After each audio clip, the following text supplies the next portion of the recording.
Hi friends, Mrs. Noble here. Just wanted to check in with you and make sure everything's going great and you're having a great time and working hard. Today we are going to start our caterpillar experiment. So you are going to need to make sure that you have your packet that says, how does a grow and change? The first thing you need to do is write caterpillar on this line.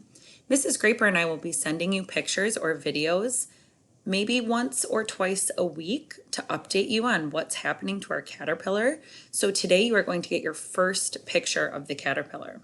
Once you've written caterpillar on this front page, if you want to draw a picture of what a caterpillar looks like, feel free to do that. And then we're going to go on to the first page in the packet, which says what our animal looks like now. So you're going to draw a picture from the pictures that Mrs. Graper and I have sent you.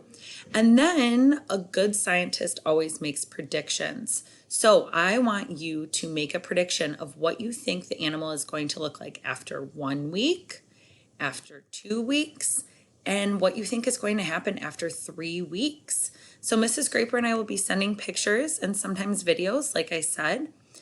Please make sure that you are filling out your packet accordingly. Hope you're doing well. Talk to you soon.